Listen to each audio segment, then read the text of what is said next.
tried to make it like a round pen, but I had to adjust the panels, pushing them in and all that kind of stuff to kind of get the cattle to do what I want them to do in here.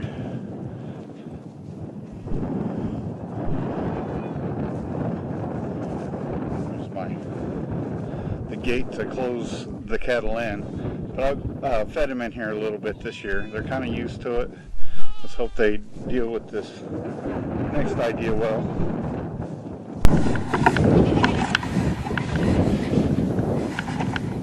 So the idea that I have is to do what I hope is going to come out like a bud box. I don't quite have the exact panels that I need. It might be a little off square, but I think it's going to work. Okay, so the first thing that I'm going to do is break the panels down somewhat to see if I can make them a little bit more manageable to work with.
So day two of the corral build.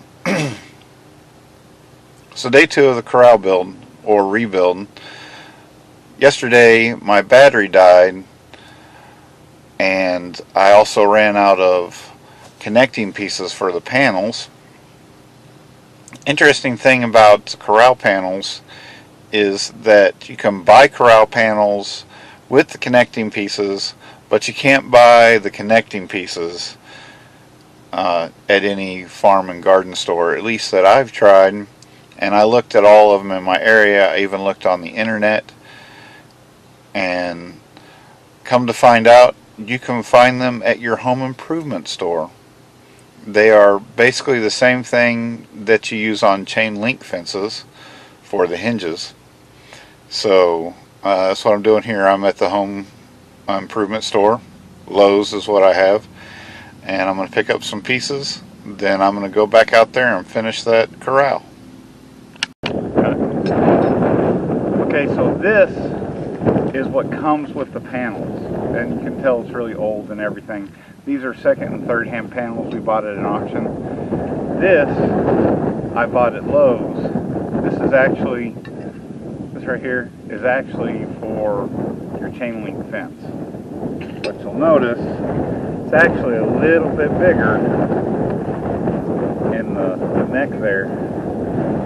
This one's a little bit bigger, and I can still use this on those. The only drawback is we don't have this whole shaft here. We just got another, so we got to really get this tight. So we're going to go ahead and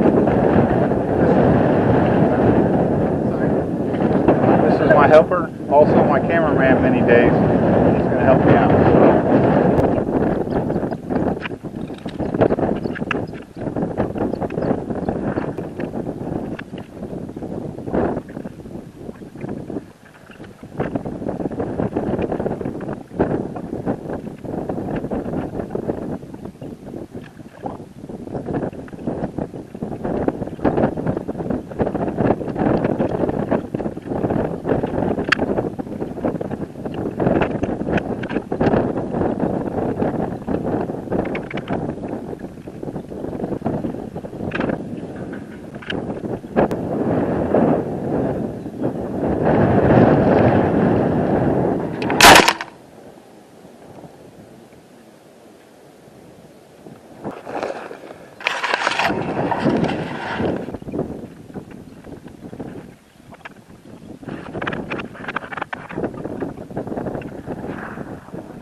Okay, so now what I had was kind of a round container, and now I actually had one extra panel. This isn't quite as square, as rectangular as it's supposed to be, but this side right here is about probably 8 to 10 feet shorter than that side over there. Well, maybe four or five.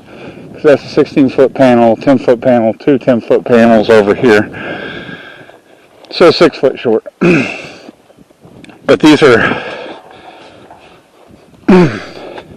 going to hold. This is basically what's called a bud box. So I can run the cattle in here in this holding box right here. Shut the gate right here if I'm going to keep them in here for a little while.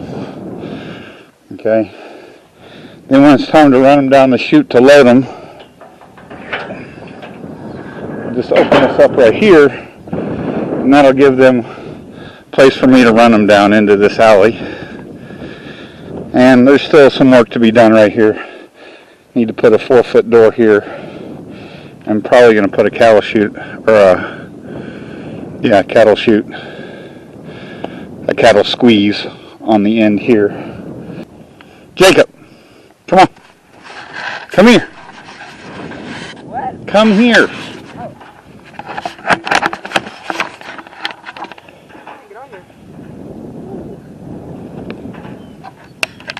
We had just a kind of a round corral out here. Now we have what's called a bud box. It's twice as long as it is wide, next to a chute or an alleyway. Like you can run the cattle down. I can pull my trailer right back up here and get them into the trailer, which is going to help me in about a month because I'm going to have to take those 3 bull calves. Anyways, this was my project, 2-day project, and I really appreciate my son Jacob here helping me out. He was instrumental in finishing this project. Yep. So, until next time, this is Eric with the Mud Creek Homestead. You have a good day.